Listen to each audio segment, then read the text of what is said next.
Welcome to this week's episode of Primetime Football. I'm your host, Sam Oko. And I'm Ben Smith. On this week's show, we take a look at all that's happening in the week in the world of soccer. We have some Champions League play, some Europa League play, but first, let's look at what's happened this past weekend in the Premier League. Ben? And today we have a lot to talk about. Today's top story, obviously, is Man United runs away with the Premier League. They beat Aston Villa today, 3-0. Ryan Van Persie has a hat trick. No surprise that they are the top team in the Premier League, and finally they've sealed it. So, reaction? I mean, it's not really that big of a reaction because we've known this ever since, I'd say, 2 months, to be certain, because as soon as they took pole position, they kind of ran away with it. In particular, I hoped and prayed that Aston Villa would win today, but it didn't happen, mainly because I wanted them to win over the weekend, because Saturday they still match up against Arsenal. And I don't know, I feel like, if Van Persie would have won then, and for the Arsenal fans to see that, the fact that over the last couple of years, every single Arsenal player that has left Arsenal has joined another team and has actually won a title. I mean, you have Fabregas and Song with Barcelona. I think I mentioned in the... That was a great point that you made earlier. And Samir Nasri going to Man City. Manchester City, and they won. So I feel like, and for me, in terms of, it adds the whole... Because you know for a fact that throughout the whole season, Arsenal fans hated discussing the whole Van Persie topic. A little animosity there, sure. And quite frankly, you were wishing upon a star, actually, if Aston Villa was going to beat Man United today. But no, they thoroughly thrashed them 3-0. For those of you who don't know, Aston Villa is in the bottom 4 in the league. They might be facing relegation if Wigan can get it together. Yes. But surely no surprise that Man United won today. What other games stood out to you on the weekend? Well, this weekend they had Liverpool-Chelsea matchup. Definitely one of the top flight groups. They're fighting it out for third spot in the Premier League. And then there was Tottenham-Man City. A little disappointing from the second place Man City squad. Let's go with the Tottenham game first then. What stood out to you throughout the whole game? Well, Samir Nasri scores in the first 5 minutes in this game, and I think that it's away. And all of a sudden, no development for almost 70 minutes. All of a sudden, Tottenham comes back, and in 6 minutes, they score 3 goals from the 75th minute to the 82nd, starting with Clint Dempsey's stuck a foot out and scored a goal, and that was the beginning of a comeback, epic comeback. The one thing, obviously, like you mentioned before, Manchester City's defense kind of lucked out of it. They just weren't in the game. But the one factor that stands out to me throughout this whole thing is the fact that Tottenham now have Gareth Bale back. Yes. When he got injured, most people thought it was going to be a lengthy injury. That's something that would put him out of the game for quite a while. But that didn't happen. Now that he's back, Tottenham seem to be back in winning ways. And I think it was last week they got knocked out of the Europa Champions League. Yes. I wonder if that would have happened if Gareth Bale was on the field. Well, Gareth Bale is a very unique player. He kind of plays the Juan Mata role where he spreads the ball around to all the people who can put the ball in the net. And not only them, but he can actually score himself. So obviously that's a huge boost to have him back. Yes. But frankly, the bigger story here is the City collapse. This is a team that obviously is in second place. They're, head and shoulders above the rest of the group as far as Manchester football goes. But they can't get it together. Their defense is playing bad football, and they couldn't put it away early. They should have been up 3-0 at halftime like Man United did today, and you can see that one team takes care of business and the other one just leaves it on the pitch. It's not good football, and it's not going to get you anywhere in the Premier League. Well, that's why they're in second place right now. Yeah. But the other game that stood out to me this weekend was obviously the Chelsea matchup.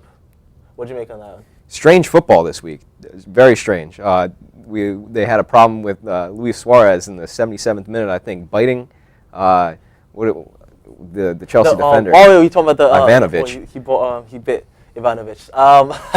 Starting an internet frenzy. Some of these memes coming out now are funny. It's quite hilarious. But in terms of the game, it's a game that when I was sitting there, I was watching it, and I was thinking to myself, well, halftime, in the first half, Chelsea were in control, playing really good fluid football, Liverpool were out of it, right? Yeah. Couldn't control, couldn't get a touch of the game. Couldn't barely got the ball out of their own half, and that took on the whole game. Second half, completely different story. They took out Coutinho, brought on Daniel Sturridge, and I've gone on record of saying this to all my friends all around. I think it was a big mistake right now, well, for the season, for Chelsea to get rid of Daniel Sturridge, because actually that proved it. Because as soon as he came on the pitch for Liverpool, he lit it up. Totally changed the dynamic of that game. Changed the whole game. He was involved in one of the goals, and that minus the Luis Suarez handball that caused the Eden Hazard PK. Liverpool, as soon as Daniel Sturridge came in the second half, Liverpool were controlling the game. Chelsea's defense and midfield were not getting in touch with the ball. They found it hard to get the ball out onto Liverpool's half. Yeah, and all silliness aside, I mean, this is another game where Chelsea couldn't put it away. They were dominating the first half, should have been up more goals. They were only up 1 goal, and eventually conceded the equalizer. In the 90th minute. In the 90th minute. 96th minute, to be correct. Yeah. With the last play of the game also. That's quite... this actually just adds more fire to the top 4 finish, because now with that win, the top 4 looks like this. Or you have the league leaders, Manchester United, who've actually clinched the title today. And then you have Manchester City, 68 points. And Arsenal won this weekend too. Yeah, and now in 3rd place. So the biggest thing now that we have the whole league, the league has already been secured by Manchester United. The biggest thing now is trying to figure out who's going to qualify for Europe next week, because there's some cash ties to that. Yes. In terms of revenue, and that's the biggest thing. Right now, I can't pick any. I think. Well, we asked the same question a few weeks ago, and I said that it really wouldn't shake up. But I mean, here the 3rd place Tottenham is down in the 5th spot now, and they seem to be missing Europe. But it's quite weird because, well, the biggest tie I'd say, obviously here, Tottenham and Chelsea have a game in hand. That's because 2 weeks ago they were supposed to have a game. There's supposed to be a Chelsea versus Tottenham game that got rescheduled. Yes. And I feel that might be the biggest game, the biggest matchup Of the season remaining. Yeah, well, to determine top 4 finish, because there's really no other meaningful game because the Premiership has already been decided, and basically, like you said, the top 4 finish is what these teams are competing for now. Yeah. So, I mean, this is a very tight race in here. Tottenham at 61, Chelsea at 62, and Arsenal at 63. I mean, anybody can. It's up for contention. Anybody can win. Certainly, we'll see what happens next. But moving on, let's look at the FA Cup. The FA Cup final is set to be Wigan Athletic and Wigan Manchester. Athletic versus Manchester City, and it's set to take place in May 11th. It's coming up quickly. It's quite quickly. What do you have winning this matchup, or what do you expect from this matchup? I like Manchester City. I mean, for all of their shortcomings this season, I think that they've shown that they belong there. At least Wigan Athletic is a team that certainly isn't in the top form, top top tier of 10 of English football. Yeah. Not to be underestimated by any means, but I like Manchester City here. I think it's going to be a dominant performance, either 3-1 or somewhere along those lines. I mean, I do see it. I do see it, like you mentioned. Well, actually, I do see Manchester City winning the title, or FA Cup title. But only because of this. They'll be motivated, having been knocked out of the Champions League. Yeah. The FA Cup is the only title that they have can to play have for to their name this season. So with that, I think they'll aim to rectify whatever defensive troubles they've had in the season, just to kind of focus in for this one game. Well, I sure hope so, because if this doesn't motivate this squad, I don't know what else will. They've been very underachieving all season, and frankly, I think they should have put up more of a fight against Manchester United, at least for the Premiership. Something they didn't do. Hopefully their defense will get it going. Right. Also happening, other events happening this week in soccer. We have the Champions League coming back after a week off, and also the Europa League coming back. Yes. What matchups stand up to you? Well, excellent Champions League matchups. We're into the semifinals now, and this is where it starts to get very heavy. A lot of these teams have a lot to play for, and quite frankly, I love the matchups this year. I think that this is going to be one of the best semifinals ever. You have Borussia Dortmund, Bayern Munich, both from the Bundesliga playing. La Liga opponents, Barcelona and Real Madrid.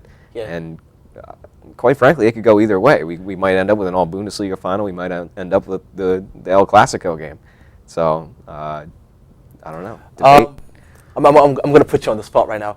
Between the games are going to happen on Tuesday. Well, the first game is going to happen. Bayern Munich versus Barcelona. Do you have a particular team that you see will win the first leg, or even advance? If there is a matchup that calls for an upset, I think it might be this one. I think Bayern Munich has definitely the capability and the squad put together this year to beat Barcelona. They've looked beatable at times. They have been beaten by teams like Celtic, and I think they even lost to Malaga, another La Liga team or Portuguese team. And I think that it might be a Bayern Munich-Real Madrid final. I like that matchup. Certainly want to see. The other matchup is Dortmund versus Real Madrid. Are you trying to say that Real Madrid is going to advance? See, this is so hard to call because I have a personal stake. I love Borussia Dortmund. I think that their players they have a very great young core of players that could go far, especially in the Champions League and show the world what they really have. But unfortunately, I think that this is Real Madrid's year. I don't see anybody, in fact, beating Real Madrid. I think it's their championship. I think that they've been rolling and that they're not going to stop. Not for. Can we make this official right now? Are you saying that Real Madrid are going to win this year's Champions League title? I don't want to put a ribbon on it yet. Can we put you on record right now? I'm putting you on the spot. You can put me on record as saying that I like Real Madrid to win this year. In terms of my choices, I think the Barcelona Bayern Munich game is going to be a lot closer than people think because Bayern Munich has a really good team, like you said before.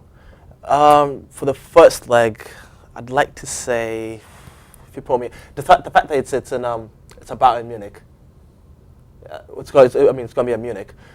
I feel it's going to be a 2-1 win. I'd like to say for Bayern to Bayern Munich. Yeah. Because actually, the game that puts them in strong position because it does of the away goal rule. Yeah, it does put them in. Well, no, because they're home. Bayern Munich is home. Barcelona. Yes, but Barcelona only scores one goal on the road. And here's the thing: Messi has been injured. Well, he came. The games that they've played without him, he hasn't been as strong. So I think that's a big factor to it. Absolutely. I mean, over the weekend they relied heavily on Fabregas to win their last matchup, which I'm trying to think of I'm trying to come up with an equation where I see Barcelona coming out of this. But I tell you this, but I have Bayern Munich advance to the next round if Messi goes missing. If he's not there, that's basically it. Well, this is a team that, as a whole, has also struggled at times too, because as with the AC Milan matchup, it's not that they can't score goals necessarily; it's that they were allowing deep penetration. Yeah. And I think that this squad, Bayern Munich, is just so good offensively that they will have a shot. I see, at home it could even be like a 3-2 or a 3-1 win. I see them scoring goals. Don't forget the fact that Bayern Munich made it all the way to the final last year and got knocked out of it by Chelsea. So I think that in a disappointing, heartbreaking loss to Chelsea. Certainly, but it was a lovely game. Having that, all the players, or most of the players that are on the Bayern Munich team right now, were there in the stadium. They saw what happened, and now having made it all the way to the semi-finals, this is where you start believing that yes, our name can be on the cup. Absolutely. You're just 2 games away from the final. All these teams should be thinking championship at this point. I mean, even Borussia Dortmund, who might be written off by many, should be putting up a good fight. I expect a great series between Borussia and Real Madrid. That's not to say that Madrid will roll over them, but they play good defense. And that's honestly the best thing, the best quality that you can have in this Champions League, is playing strong defense, good midfield. Well, with that being said, that's all we have for you on this week's episode of Primetime Football. Join us next week. Hope to see you then.